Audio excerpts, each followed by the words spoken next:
예전에 예수님이 입으셨다는 세마포 수의가 일반에 공개된 적이 있습니다. 6년 전인 2015년도에도 인터넷에 공개가 돼서 100만 명 이상이 예약한 적도 있었습니다. 성경에 의하면 예수님을 장사 지낼 때 예수님의 시신을 세마포로 감쌌는데, 예수님은 부활하셨지만 예수님을 감쌌던 세마포 수의는 빈무덤에 그대로 남아 있었지 않습니까? 그 수의가 대대로 성도들에 의해서 보관이 되어 왔다는 것인데, 16세기부터는 이탈리아에 있는 토리노 성당에 보관이 되어 왔습니다. 그동안 그 옷에 대해서 그게 정말 예수님이 입으셨던 옷 맞느냐, 조작해낸 가짜 아니냐, 진위 논란이 계속되어 왔고, 또 한때는 그 옷을 촬영한 네거티브 필름에 예수님의 얼굴 모습 등이 나타났다고 해서 유럽을 발칵 뒤집어 놓은 적도 있었습니다. 어떻게 생각하시나요? 저는 잘 모르겠어요.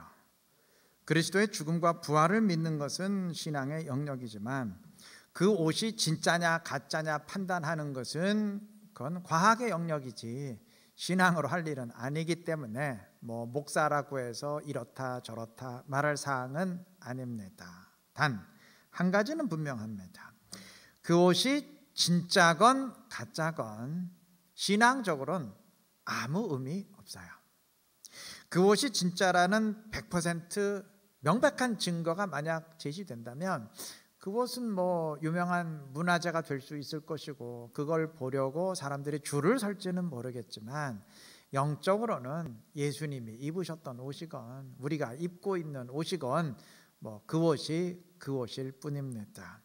설령 그 옷을 어떤 세계적인 부자가 어마어마한 가격에 사서 매일같이 입고 다닌다 한들 그 옷 때문에 그 사람이 변화될 일은 없기 때문입니다. 추수감사주일엔 우리가 성찬식을 행하게 되는데, 우리는 성찬의 떡과 포도주를 상징이라고 여기지만 천주교에서는 화채소를 주장합니다. 그러니까 우리가 나누는 떡과 포도주가 진짜 예수님의 살이 되고 피가 된다는 주장입니다. 글쎄, 우리가 성찬식 수십 번 수백 번 해왔을 텐데, 암만 생각해도 그 포도주 잔이 예수님의 피로 변하는 것 같지는 않던데, 모르겠어요. 진짜 그런다고 한번 쳐보십시다. 그렇다 하더라도 별 의미 없어요.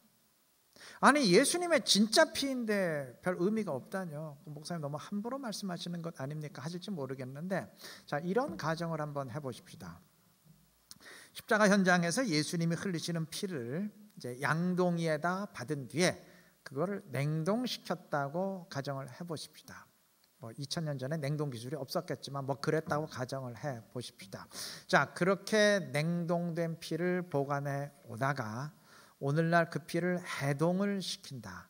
그러면 그건 정말 예수님의 피 맞죠? 100% 예수님의 피입니다. 그런데 그것이 진짜 예수님의 피라고 한들 그것을 죽어가는 환자에게 뿌리면 그 사람이 자동적으로 낫게 될까요? 예수 안 믿는 사람에게 뿌리면 그 사람이 자동적으로 예수를 믿게 될까요? 아닙니다. 물론 그 피를 우리에게 뿌린다면 우리는 눈물을 흘리며 감동하게 되겠죠. 단 그 이유는 내가 십자가의 피로 구원받았다는 사실을, 그 진짜 피를 대함을 통해서 피부로 느끼게 되기 때문이지 그 피가 지닌 어떤 능력 때문은 아닙니다. 예수님이 입으셨던 옷은 세마포 수의만 있는 것은 아니죠. 오늘 본문의 증언처럼 예수님이 십자가에 달리실 때 로마 군인들은 예수님이 입으셨던 옷을 나누고 제비 뽑아 가졌습니다. 그렇게 사형수의 옷을 제비까지 뽑아 가면서 가지려 했던 이유는 당시엔 옷이 상당히 귀한 물건이었기 때문입니다. 오늘날의 개념으로 파악할 수 있는 게 아니에요. 자, 옷을 나누어 가졌으니까 그들은 예수님의 옷을 직접 손으로 만졌습니다. 그리고 그 가운데 제비 뽑아 예수님의 옷을 가져간 사람은 그걸 자기가 입었거나 아니면 돈 주고 팔았거나 했겠죠. 자, 그런데 그렇게 해서 예수님의 옷을 입은 사람이 그 옷 때문에 변화가 돼 있을까요? 아닙니다. 어떻게 그렇게 쉽게 말할 수 있습니까? 하실지 모르겠는데 로마 군인들은 옷을 나누어 가진 정도가 아니고 예수님의 손을 직접 잡았고 발을 만지고 잡았습니다. 십자가에 손과 발을 못 박아야 됐으니까 분명 한 손으로는 예수님의 손과 발을 잡았을 겁니다. 그런데 그렇게 예수님의 손을 잡았다고 해서 그들에게 변화가 있었나요? 아니요. 성경의 증언에 따르면 그들은 여전히 조롱과 멸시를 이어갔을 뿐입니다.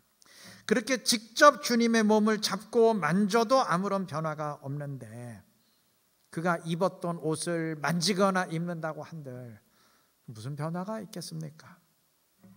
예수님의 동생들은 예수님과 한 집에서 수십 년 같이 살았습니다.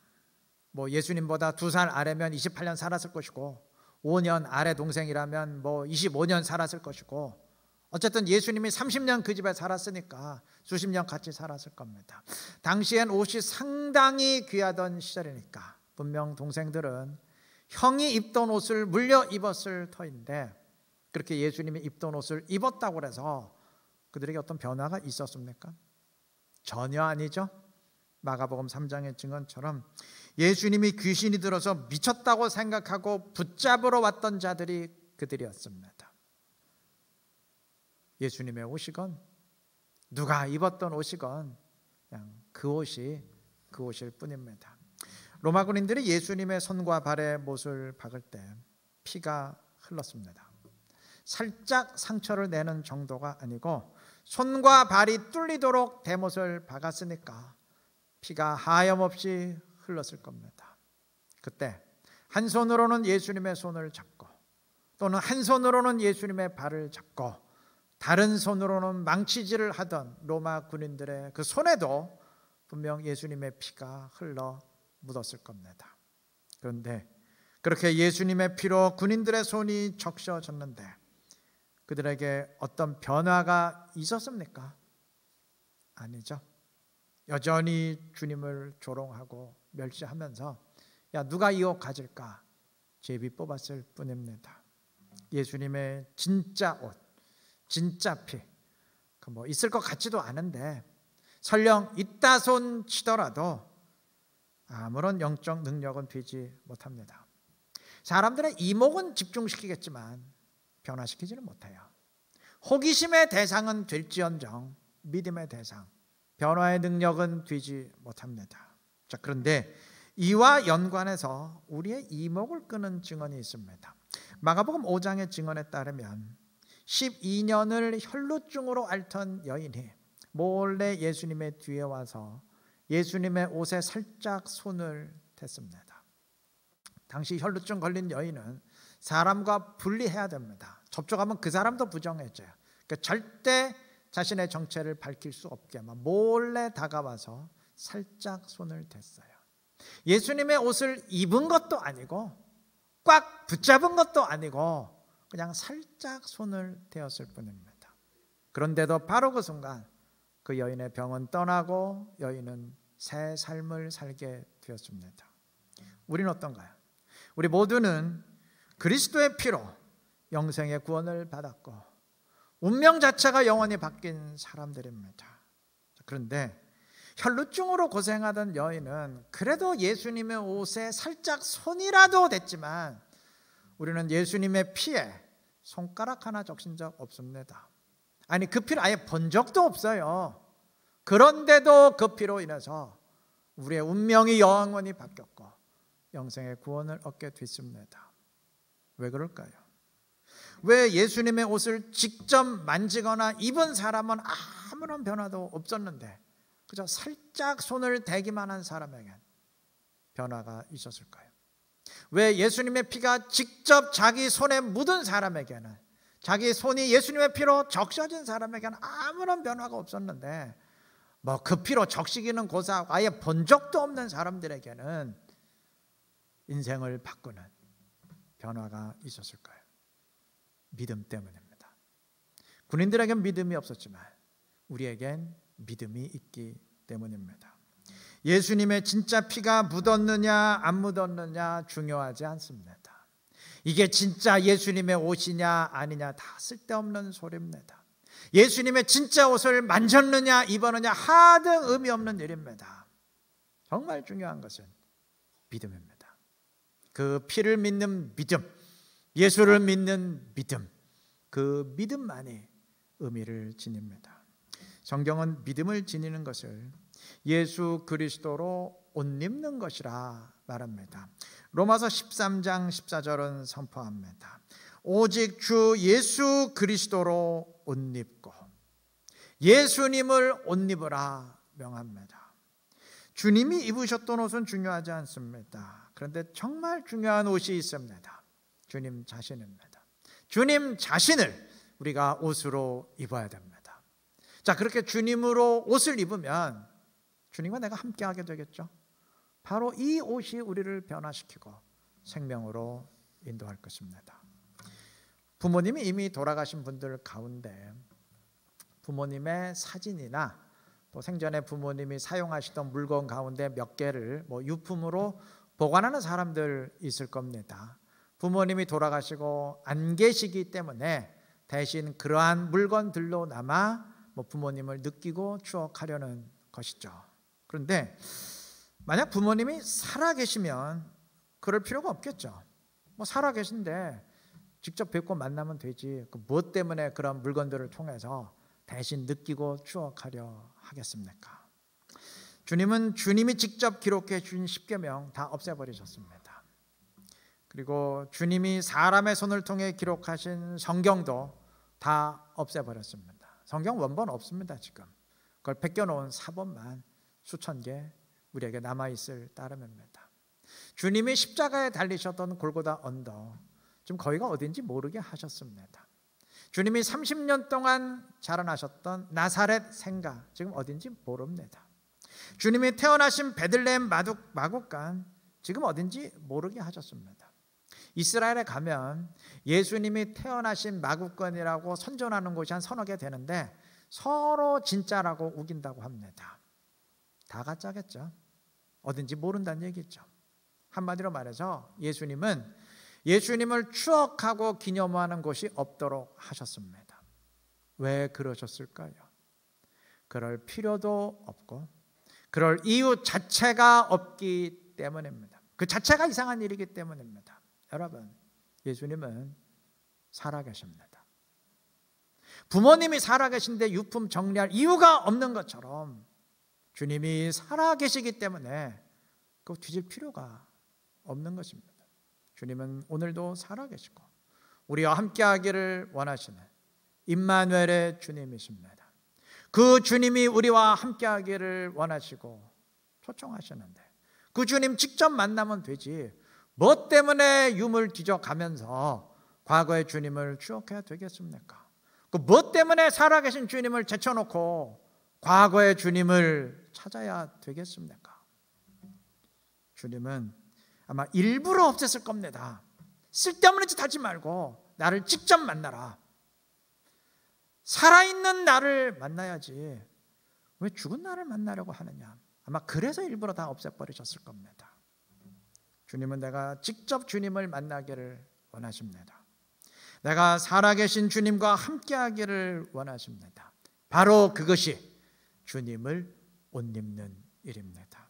이 사실 기억하시고 늘 살아계신 주님과 함께하면서 주님을 옷 입으시기를 바랍니다.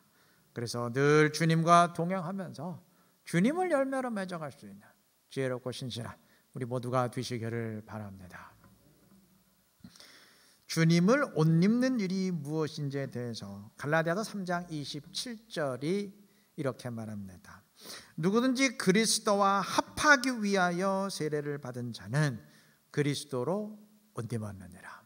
자, 그리스도로 옷 입는 것은 그리스도와 연합하기 위해서 세례를 받는 것이라고 했는데, 즉 주님과 연합하는 것이라고 했는데 이게 뭘 의미하는지 로마서 6장 3절과 4절이 설명합니다.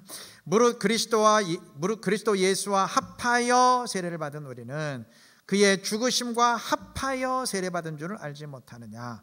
그러므로 우리가 그의 죽으심과 합하여 세례를 받음으로 그와 함께 장사되었나니 이는 그리스도를 죽은 자 가운데서 살리심과 같이 우리도 또한 새 생명 가운데 행하게 하려 하심이라. 좀 말이 길어졌는데 정리하면, 그리스도로 옷 입는 일은 그리스도와 연합하여 세례받는 것이고, 그것은 그 그리스도와 함께 죽고 함께 부활함으로써 새 생명 가운데 행하는 것을 말합니다. 다른 말로 하면 주님의 성령을 내 안에 모시는 것이 될 것입니다. 왜냐하면 주님은 성령으로만 내 안에 들어오시고 나와 연합하시기 때문입니다. 성령을 통하지 않고 내가 주님과 연합할 방법이 없잖아요. 바꿔 말하면 주님의 성령을 내 안에 모실 때 주님 내 안에 들어오시고 그와 하나로 연합해서 함께 죽고 함께 부활하고 함께 살아가게 되는 줄 믿습니다. 바로 이것이 그리스도로 옷 입는 일입니다. 갈라디아서 2장 20절 말씀하시죠.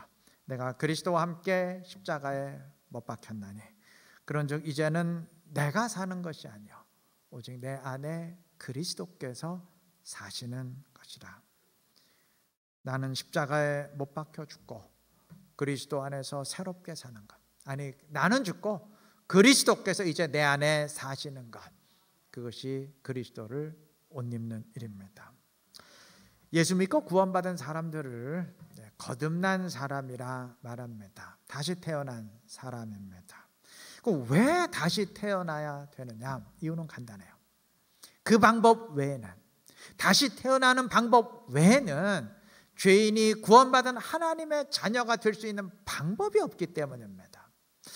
종종 제가 돼지의 비유를 드는데, 여러분, 돼지는 아무리 호텔에서 샤워시키며 키워도 돼지입니다. 뭐 샤워시키니까 좀 깨끗할 수는 있겠죠. 그래서 뭐 조금 더 깨끗한 돼지, 조금 더 뭐랄까요, 좀 세련된 돼지, 귀여운 돼지, 요즘에 뭐 애완용 돼지도 있다니까, 귀여운 돼지 등등, 그 앞에 붙는 수식어는 바꿀 수 있지만 돼지라는 사실은 못 바꿔요. 일단 돼지로 태어난 이상 아무리 발버둥 쳐도 결국 돼지입니다. 사람 되는 방법은 딱 한 가지예요. 사람으로 태어나야 됩니다. 그 외엔 방법이 없어요. 사람으로 태어난 존재만이 사람입니다. 죄인이 하나님의 자녀 되는 방법도 마찬가지예요. 일단 죄인으로 태어난 이상 뭐 아무리 발버둥 쳐도 남보다 조금 깨끗한 죄인, 조금 더 배운 학식 있는 죄인, 교양 있는 죄인, 조금 잘생긴 죄인 등등 그 앞에 붙는 수식어만 바꿀 수 있을 뿐이지 죄인이라는 사실은 못 바꿔요. 하나님의 자녀가 되는 방법은 딱 한 가지입니다. 하나님의 자녀로 태어나야 됩니다. 하나님의 자녀로 태어난 자만이 하나님의 자녀입니다. 우리가 다시 태어나야 되는 이유가 바로 이 때문이에요. 죄인인 나는 그리스도와 연합해서 함께 죽고 다음에 함께 부활함으로써 다시 태어나야 됩니다. 죽었다가 다시 살아나는 것이니까 다시 태어나는 것 아니겠어요? 이렇게 연합한 자, 주님과 연합한 자, 그 사람이 곧 주님으로 옷 입은 사람입니다. 자, 그런데 주님과 연합하는 일은, 즉 주님의 옷을 입는 일은 이렇게 함께 죽고 함께 부활하는 거듭남을 위해서만 필요한 것이 아니에요. 거듭난 이후의 신앙생활을 위해서도 주님과 연합하는 일은 반드시 필요합니다. 왜냐하면 주님을 내 안에 모시고 주님과 연합하지 않는 한 온전한 신앙생활을 할 수 있는 방법이 없기 때문에, 불가능하기 때문입니다.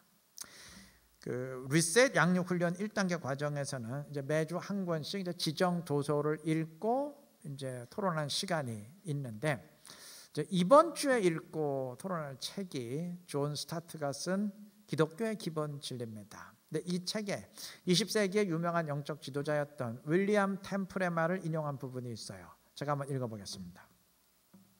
나에게 햄릿이나 리어왕 같은 희곡을 주면서 그런 것을 써보라고 해봤자 소용없는 일이다. 그거는 셰익스피어나 할 수 있는 일이기 때문이다. 나는 할 수 없다. 마찬가지로 예수님의 삶을 보여주면서 그러한 삶을 살라고 해도 소용없는 일이다. 예수님은 그렇게 하실 수 있어도 나는 할 수 없기 때문이다. 그런데 만약 셰익스피어의 재능이 내게 들어와 내 안에 거한다면 나도 그런 희곡을 쓸 수 있을 것이다. 또한 예수님의 영이 내게 들어와 내 안에 거하신다면 그때는 나도 그러한 삶을 살 수 있을 것이다. 저자는 이 말을 인용하면서 이렇게 강조합니다. 예수님처럼 살려고 애를 쓰는 것만으로는 안 된다.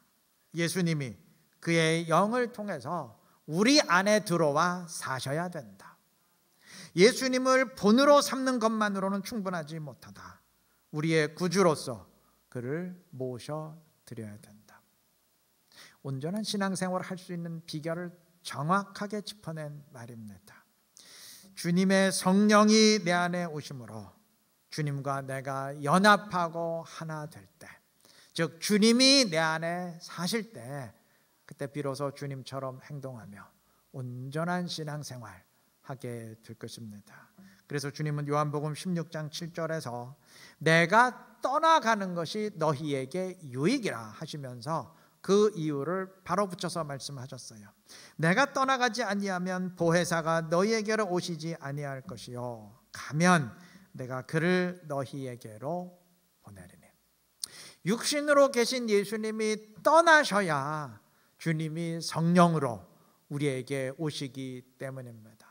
그렇게 주님이 성령으로 오셔야 우리가 주님을 내 안에 모시고 주님과 연합함으로써 온전한 신앙생활 할 수 있기 때문입니다. 바로 이것이 오늘 이 시대를 사는 우리에게 주어진 엄청난 혜택입니다. 구약시대 성도들에 비해서 우리는 신앙생활에 굉장히 큰 이점을 지니고 있습니다.